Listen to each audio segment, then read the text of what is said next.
Seluruhnya akan jadi orang-orang yang soleh. Artinya ada 5 perkara yang menjadikan orang tidak akan pernah jadi soleh atau solehah. Yang pertama, ar-ridha bil jahli. Dia ikhlas dalam ketidakmengertiannya tentang masalah agama. Nggak ngerti agamanya dan dia nggak mau belajar.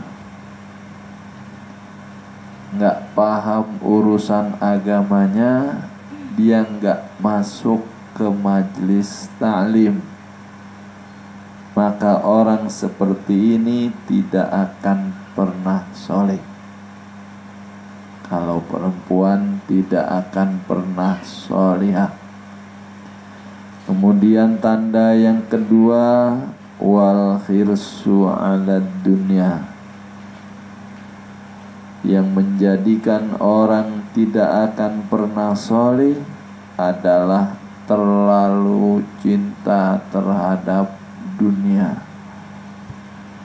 sehingga kecintaannya yang berlebihan terhadap dunia melupakan dia dari mengingat akhirat, menjadikan dia lalai mempersiapkan diri untuk kehidupan akhirat. Orang yang terlalu cinta terhadap dunia selamanya tidak akan pernah soleh. 2 tanda ini sudah kita bahas minggu lalu, dan saya percaya sudah ada di dalam otak dan hati jamaah sekalian. Amin ya Allah ya Rabbal Alamin.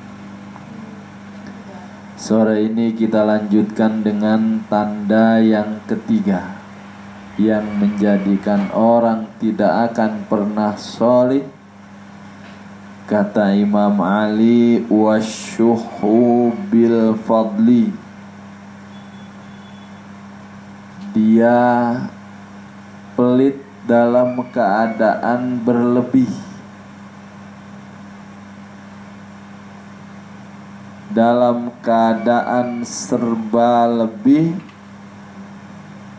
dia masih berlaku bakhil. Ya. Orang Tanah Tinggi nyebutnya pedit. Orang Indonesia nyebutnya pelit. Orang Betawi nyebutnya merki. Merki itu sebetulnya binatang yang paling kecil itu ya. Sulit sekali dilihat kecuali pakai kacamata.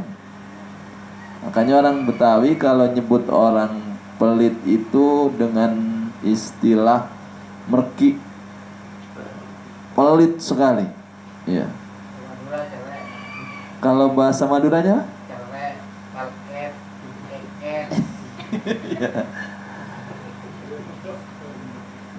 Kalau orang Sunda nyebutnya koret.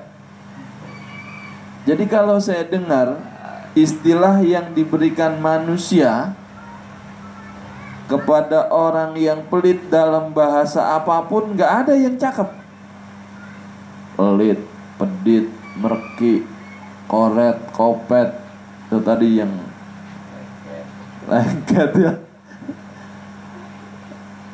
Malah Allah lewat lisan beliau Rasul mengancam orang bakhil nih. Beliau Rasul sabdakan, al-bakhil aduwullah. Orang pelit itu musuh Allah. Walau kana aliman, meskipun keadaannya alim. Walau kana abidan, kata beliau Rasul, walaupun keadaannya ahli ibadah. Ada orang pinter, ngajinya pinter, ibadahnya hebat, tahajudnya bagus, zikirnya bagus, cuma sayang pelit, maka dia musuh Allah. Apalagi kiai bukan, ahli ibadah juga bukan, tambah lagi pelit. Inna lillahi wa inna ilaihi. Jadi bakhil ini adalah sifat yang bukan hanya dicela oleh manusia, tapi juga dimurkai oleh Allah dan Rasulnya. Nggak ada orang yang senang jalan sama orang yang pelit. Nggak ada orang yang senang bergaul sama orang yang bakhil. Nggak ada. Dua orang akrab kemudian ditanya, kenapa kamu kok akrab sekali sama dia? Oh, enak, dia orangnya pelit. Nggak ada. Karena memang sifat bakhil ini adalah sifat yang dicela oleh Allah dan Rasulnya, dan menjadi penyebab ketiga dari orang tidak akan pernah solih dan solihah. Jadi meskipun ada orang ibadahnya bagus, kemudian ilmunya juga luas, tapi dalam dirinya ada sifat bakhil, dia tetap dihinakan oleh Allah Subhanahu wa ta'ala.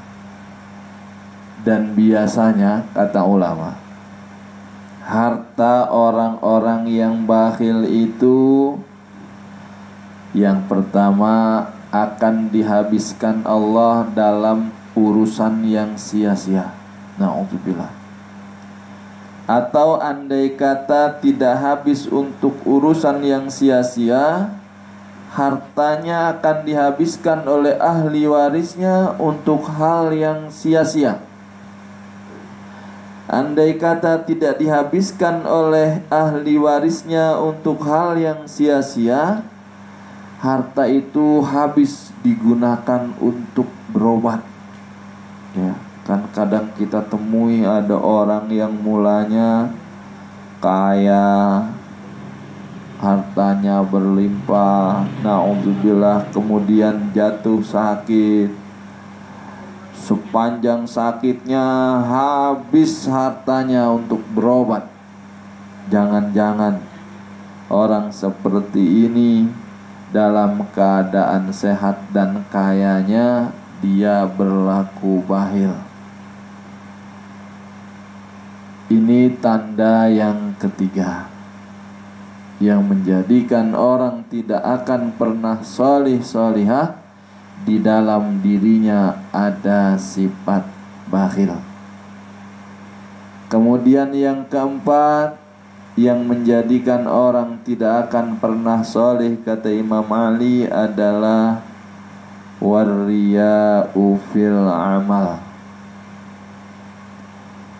Dia suka berlaku ria di dalam amalnya. Dia selalu ingin amalnya diketahui oleh orang lain. Dia bangga jika amal kebaikannya diketahui oleh orang lain. Dan itu dia lakukan agar dia mendapatkan nilai baik di mata manusia.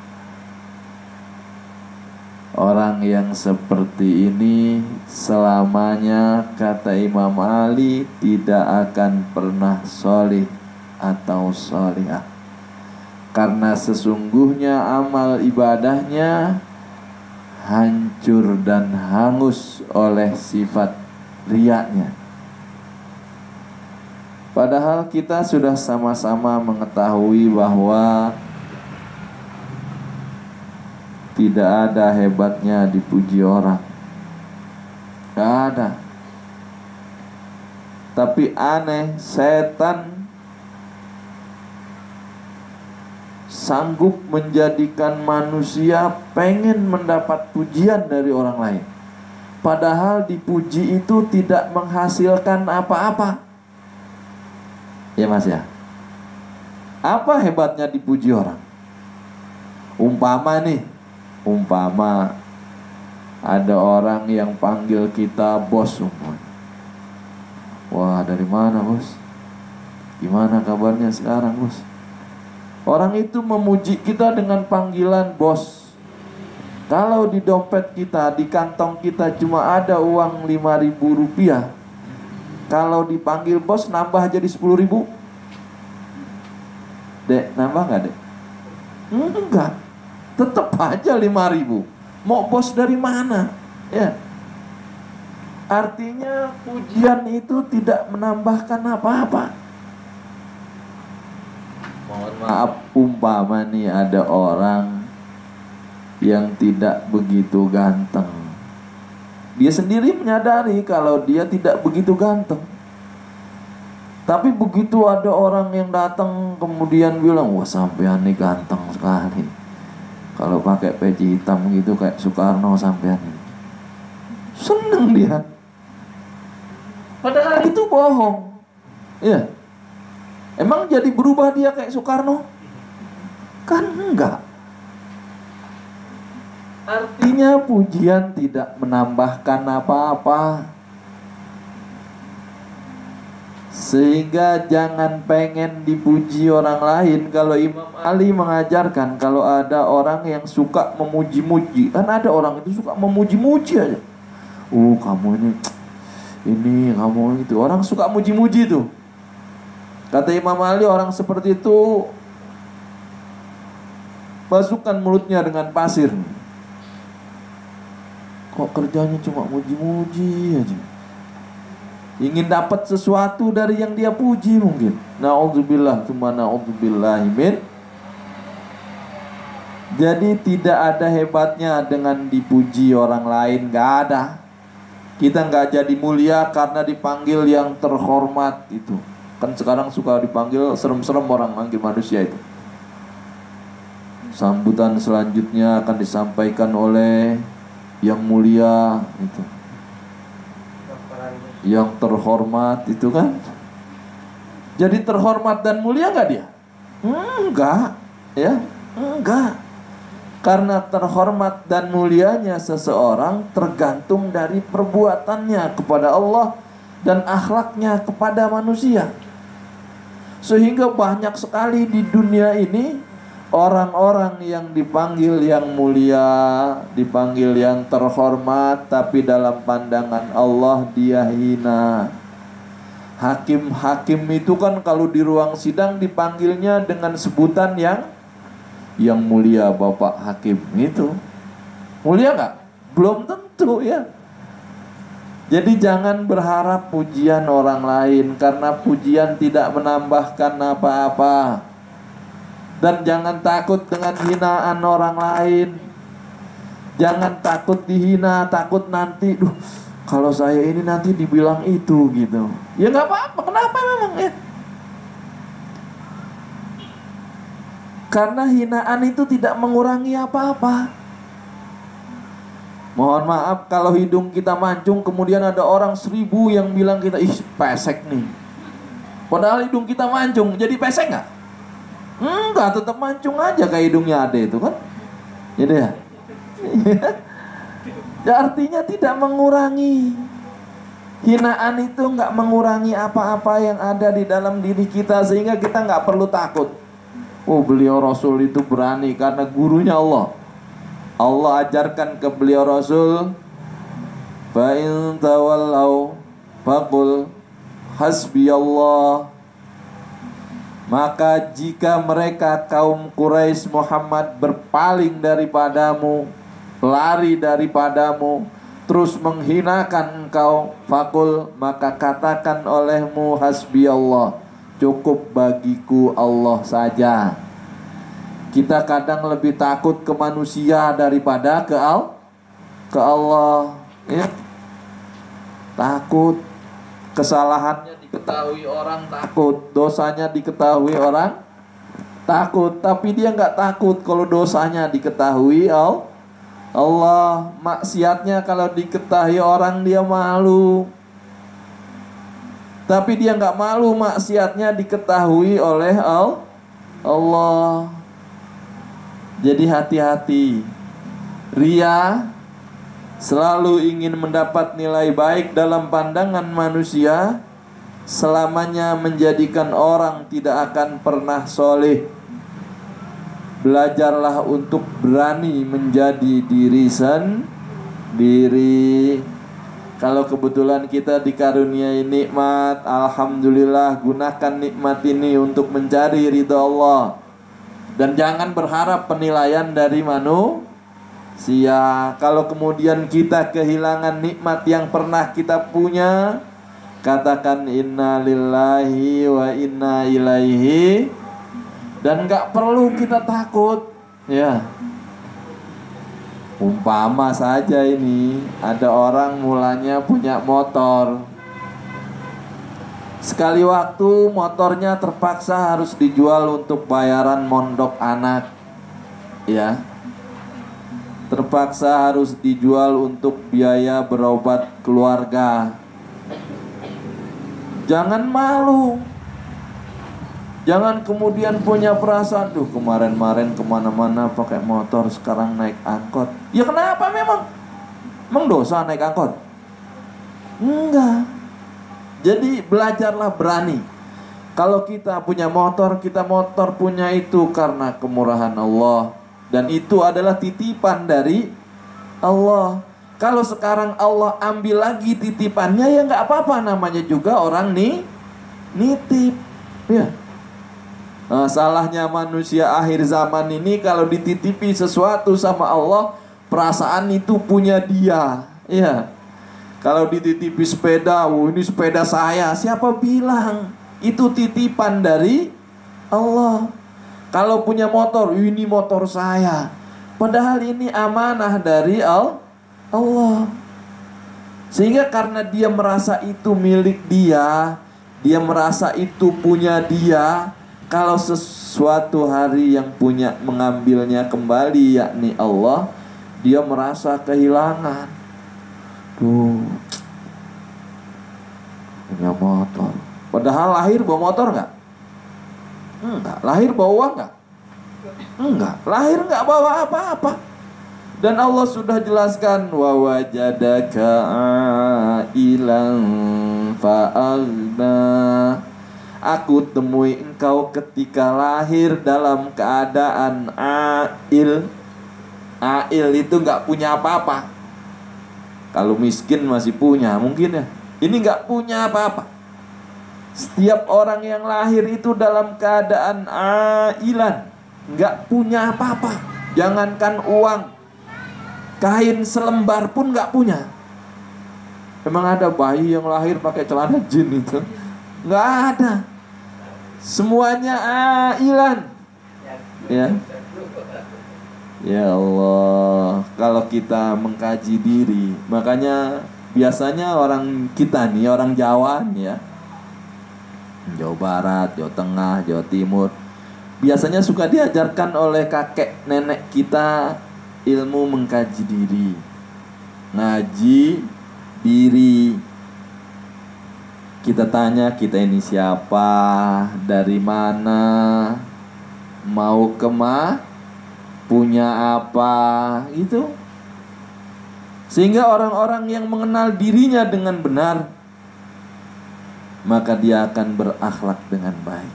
Man arrafa nafsah faqad arrafa rabbah. Orang yang sudah mengenal dirinya, maka sungguh dia sudah mengenal Allah Tuhannya.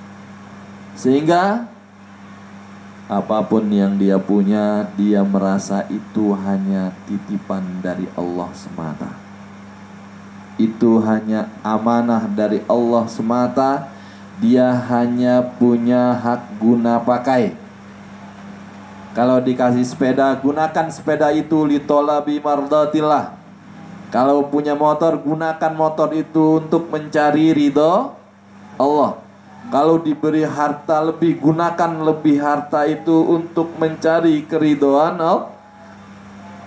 Kalau satu waktu harta ini diambil oleh Allah, kalau satu waktu motor ini diambil oleh Allah, satu waktu sepeda ini diambil oleh Allah, katakan inna lillahi wa inna ilaihi.